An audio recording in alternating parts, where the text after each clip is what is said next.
at that time. Well, guess what? We got 30% in the United States already. We are not turning this over to a Marxist like Kamala Harris. She's a Marxist. Rob Schneider isn't just making movies anymore. He's taking a stand against woke culture. And in his latest interview, he dropped a bombshell, calling Kamala Harris a Marxist. Schneider, who's never been one to mince words, aimed at the political correctness strangling comedy and creativity. His boldness didn't stop there, though. He tore into the Biden-Harris administration's policies, claiming they're robbing hardworking Americans. With Hollywood turning its back on him, Schneider's voice only gets louder. Is he the comedian who will finally push back against the cancel culture madness? Or is he going too far? Our guy, Shane Gillis, you guys are attacking wokeness. Is wokeness in comedy on its last legs? Well, I think it has to be. It has to be close to collapse. Film star Rob Schneider is boldly railing against woke culture as it throttles the comedy, creativity, and free speech he believes are under constant assault. Recently speaking with this journalist, Schneider said that political correctness is, in his estimation, on its last legs. Schneider says being woke has hijacked comedy as a battleground wherein any tiny misstep leads to outrage, cancellation, or worse. Many comedians privately agree with this sentiment, but hold their tongue out of fear. The attack on free speech. And I also wanted to make fun of people. And unfortunately, show business has been a big part of this censorship. Unlike them, Schneider does not pull his punches. He becomes one of the most significant figures in the anti-woke movement. To him, it seems that the very heart of comedy can only be achieved if laughter is gained through the transgression of taboo and collisions with uncomfortable truths, of which woke culture is actively dismantling. Hate speech for jokes. And you're not allowed on late night TV either.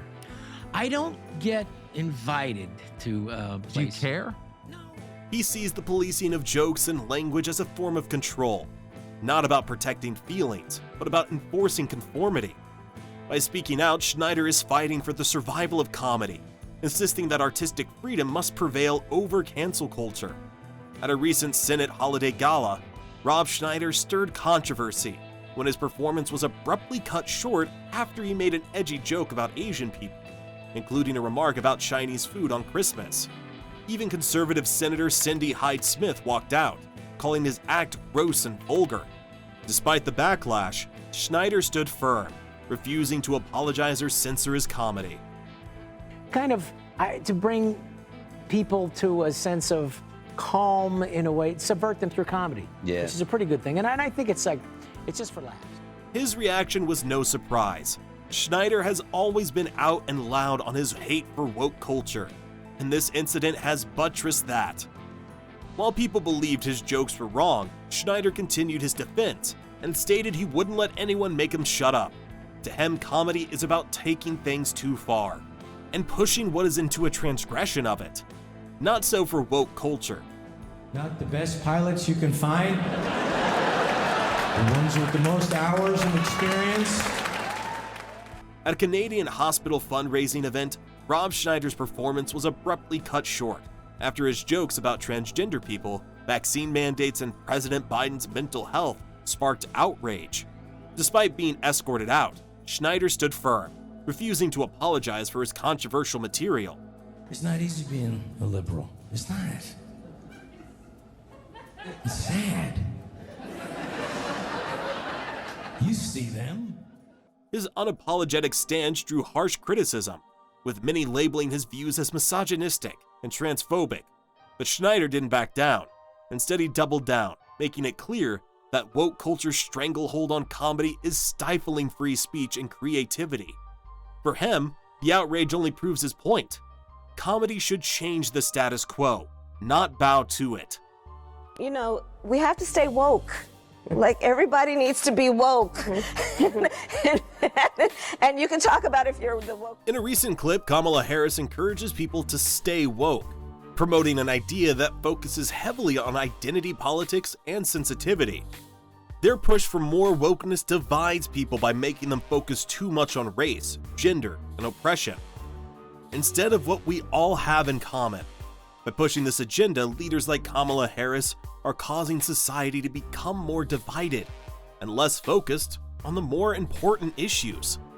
This focus on being woke is tearing apart our sense of unity and personal responsibility, making it harder for people to connect with each other and think freely. Equity. She says, okay, how much of your hard work and your money that you earned is somebody else's fair share? Your money, you keep it. Rob Schneider did hold back when he called Kamala Harris a Marxist, sparking controversy with his blunt critique of her focus on equity. He mocked the idea that people's hard-earned money should be treated as someone else's fair share, attacking the Biden-Harris administration's policies head-on. Schneider's point hit home for many conservatives, especially when he criticized the rampant inflation under their leadership. For Schneider, this inflation is nothing more than a hidden tax on hardworking Americans. That the Biden-Harris administration caused is theft. It is an unfair taxation on your families, and you all feel it. I felt it myself filling up gas on the way over here. His remarks reflected the frustration many feel toward policies that, his view, prioritize ideology over the real needs of everyday people. Scared. They're all scared, Eric. I mean, I get phone calls about people agreeing with me, but they say they won't go public with it. And I feel like I should sell them all out. And here's the list right here of all the actors who said that. This is one.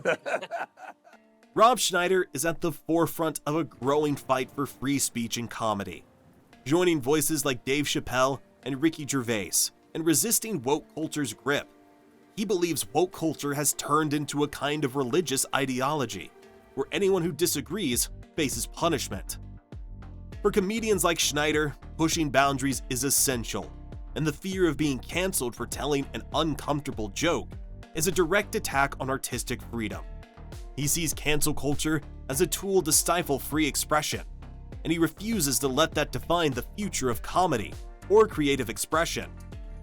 You know, free speech, women's rights, gay rights. You want to have the right to citizens voting, not illegal people voting.